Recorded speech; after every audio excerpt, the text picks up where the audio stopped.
Today was one of the best sermons I have ever attended since I was born.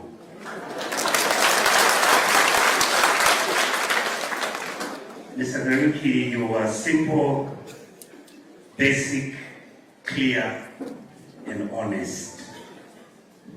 Ningependa kuzungumza kwa Kiswahili ndio watu wengi wanisikize. Ndugu yangu Fred Matiang'i ambaye ndio amenialika nije nimsindikishe kuja hapa. Wale wazee wa kanisa wote ambao mko hapa, wale wa mama nimeona heshima kubwa.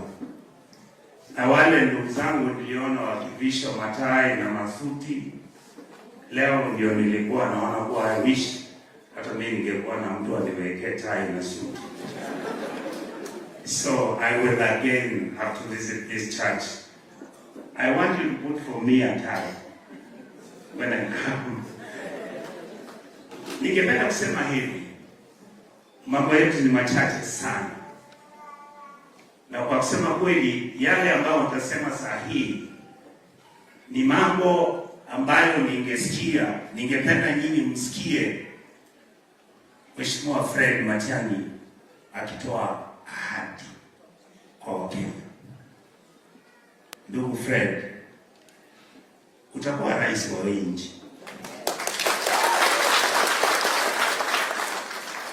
Na ukiwa, nitakwambia vile utafanya kuwaheshimu hawa watu.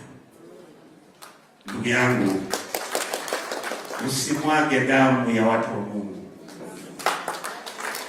Masomo yameisha.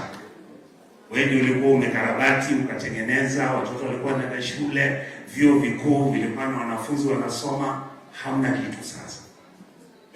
Hivi juzi unaona wanafunzi wakuchaguliwa wale wamepita, unapata mwanafunzi mmoja ameenda natoka Kisii, anaambiwa aende day school kule Migori. Mwingine amepata barua ya kwenda Taita Taveta. Ina barua ambayo msichana alikuwa aende Kenya High, amepata barua ya kwenda wapi? Lenana School. The confusion, ulisikia what the moderator was saying. Ndugu Fred, watu wetu hawana maji ya kunywa. Hakuna madawa hospitalini.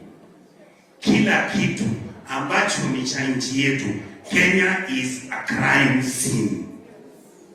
Wanaiba mashamba ya serikali, wanaiba pesa ya kutengeneza barabara za Kenya, wameenda Masaini, wanaiba shamba ya Wakuria, wanaiba shamba ya Wakikuyu, wanaiba shamba ya Wamasai. Ukienda Trans Nzoia, wamechukua shamba za ABC zote. Kenya Seed wamechukua. Ukishinda uwe president, hizo vitu zote urudishe. Ndugu yangu, ukiangalia hawa watu hawahitaji vitu nyingi. Tumefanya vijana wetu, nikiondoka hapa naona vijana watakuja wanaanza kuuliza shilingi 10, shilingi 20. Tumewafanya maskini ili ndio waendelee kuwa beggars. Hawana kazi ya kufanya.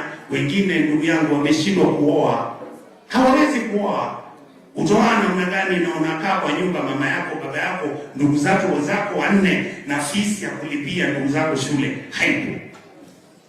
That is where our country is. And I know that is why I support you, because I know you will fix Kenya.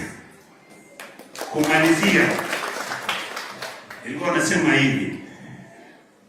Huyu mzee moderator amesema kitu moja, I have really emotionally been thinking about it. It is true. Your life was predetermined the way mine was predetermined. Me, I didn't know I would work with Kioni. I used to think Kioni was a madman.